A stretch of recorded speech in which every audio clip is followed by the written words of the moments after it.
மருந்த கொண்டு வந்தது யாரு? மருந்து கொண்டு வந்தேன். தமிழ்ச்செல்வி அடிச்சுட்டு மருந்து கொண்டு வரல. நீதே மருந்த கொண்டு வந்து எல்லார்கிட்டையும் போய் சொல்லல. இல்ல இல்ல இல்ல இந்த வண்டுக்கு பதில் சொல்றான். என்ன பண்றீங்க?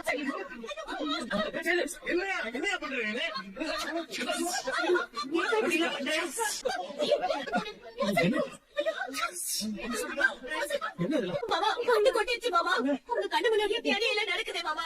பாத்தீங்களா? ஐயோ சேது எங்க மேல வண்டை கொட்ட வச்சு கொலை பண்ண பாக்குறாங்க. ஐயோ கண்ணெல்லாம் சொருகுதே, என் கண்ணெல்லாம் சொருகுதே, என்னால முடியல. என்னமோ பண்ணது போய்ப்பா, உண்மை மாதிரி வலிக்குது போய்ப்பா. ப்ளீஸ் போய்ப்பா, எனக்கு அவ்வளவு சொல்ல போய்ப்பா. ப்ளீஸ் அப்போ ஒரு நிமிஷம் பார், இத பாரு போச. வைத்தியர் இந்த நிமிஷமே மாத்து மருந்து கையில வச்சிருக்காரு. நீ மட்டும் உண்மையை ஒத்துக்கிட்டா நான் அந்த மாத்து மருந்து கொடுக்க சொல்லி சம்மதிக்கிறேன். உண்மையை ஒத்துக்கிறியா இல்லையா? நான் உண்மையை தானே சொல்றேன். நான் தானே மருந்து கொண்டு வந்தேன். அதான உண்மை. நீ சேது எங்களை காப்பாத்துப்பா, நாங்க சாக போறோம் சேது. அப்படின்னா உண்மையை சொல்லுங்க. ஐயோ ஐயோ போச, வீணா செத்துற போறடா. உண்மையை சொல்லுடா. நீ பேசாம இருமா. இந்த வண்டு கடிப்பட்டா என்ன ஆகும்னு எனக்கு தானே தெரியும். நான் சொல்றேன்ல, நான் சொல்றேன்ல போசே. போசே எல்லார்கிட்டயும் உண்மையை சொல்லு போசே. ஐயோ நான் சொல்றேன், எனக்கு உண்மையை நான் சொல்றேன். சேது சேது சொன்னது உண்மைதான்.